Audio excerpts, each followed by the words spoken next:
দীর্ঘ 17টা বছর বাংলার জমিনে যারা কোরআন কথা বলেছে, কোরআনের তাফসীর করেছে, এদেরকে নির্যাতন নিপীড়ন করা হয়েছে, মুখে দিয়ে হক কথা বলতে দেওয়া হয় নাই। কথা বলেন ঠিক না বেঠিক?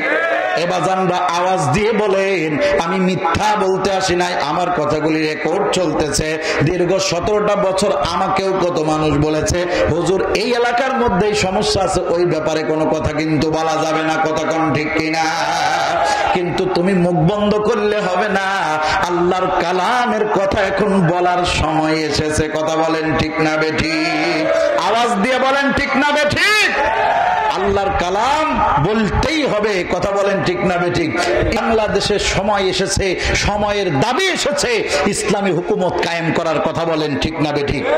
এই আওয়াজ দিয়ে বলেন না কেন? আওয়াজ দিয়ে বলেন না কেন? ঠিক না বেঠিক? বহু কিছু দেখেছে বাংলার জমিনের মানুষ, আর দেখতে চায় না। এবার একটু দেখতে চাই, দেখি কোরআনওয়ালারা কিছু করে দিতে পারে নাকি। কথা বলেন ঠিক না বেঠিক? দেখি কোরআনে আমাদের মুক্তি, কাঙ্ক্ষিত মুক্তি আছে কিনা। এই মুক্তির পথে লড়াই করতে সময় লাগলে দিব। কথা বলেন ঠিক না বেঠিক? জীবন লাগলে দিব, অর্থ লাগলে দিব। আল্লাহর কসম করে বলি, বাংলার জমিনে এখন সময় এসেছে কোরআনের রাজ কায়েম করার। কথা বলেন ঠিক না বেঠিক? যারাই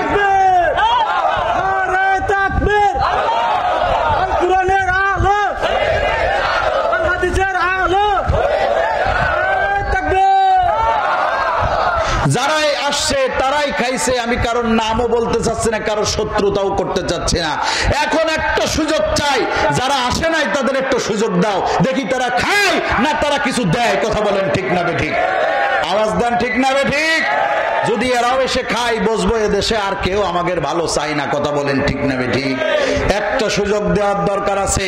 দেখি এরা বড় বড় কথা বলে আর মঞ্চে ময়দান ফাটায় বেড়ায়, দেখি এরা জমিনে কিছু করতে পারে কিনা। কথা বলেন না ঠিক কিনা? আল্লাহর বান্দারা, এখন সময়ের দাবি আসছে, বাংলার জমিনে লাল সবুজের পতাকার সাথে কালিমার পতাকা উড়বে। দেখা যাক আল্লাহর জমিনে কোরআনী প্রতিষ্ঠা করা যায় কিনা। কথা বলেন ঠিক কিনা? এই আইন প্রতিষ্ঠা করতে আপনারা কারা কারা চান, দুই হাত তুলে বলেন।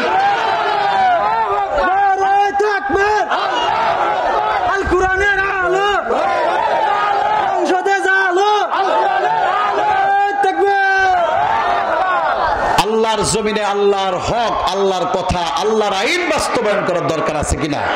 বলেন আছে কিনা?